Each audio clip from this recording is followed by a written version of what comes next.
All right, what is up, guys? So, ignore the red light right now. It's just what I do at night. But I just had this random thought. Not random, but I was in the middle of prayer and God put this thought into my head, and I figured I had to share it before I forgot.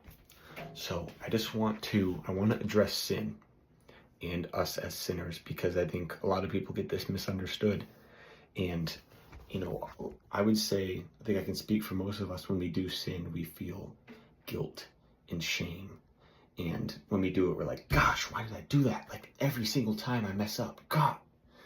It's like, God, why do you do this to me? Why do you let me do this?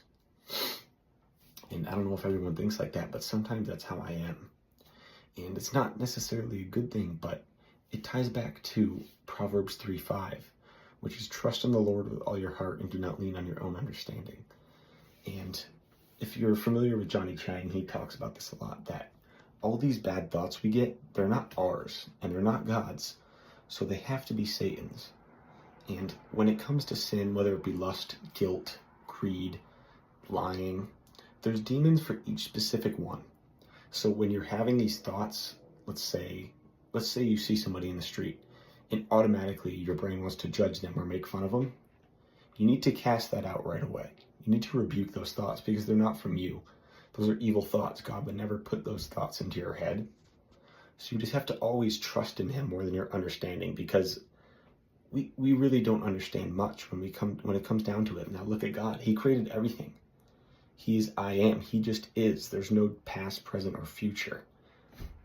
So we cannot try and just understand what he does to us and the thoughts he places in our heads. We just have to obey and trust in him. So when it comes to sin, stop beating yourself, stop punching yourself in the face. Ask for help.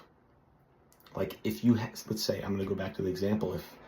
If I see somebody in the street, let's say they're looking a little crazy, and instantly in my head, I whisper in my breath, I'm like, wow, they look stupid.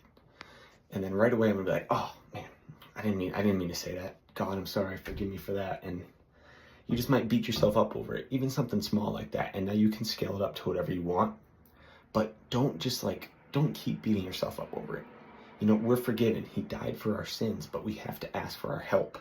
He's our Father. So ask for his advice. Be like, Lord, please just when these thoughts come into my head, take them away from me, or just try and teach me to not have these judgmental thoughts and cast out these demons that are trying to infiltrate my mind. So yeah, just something to think about. But just remember, sin is a very important thing that we have to address, and we don't take it lightly.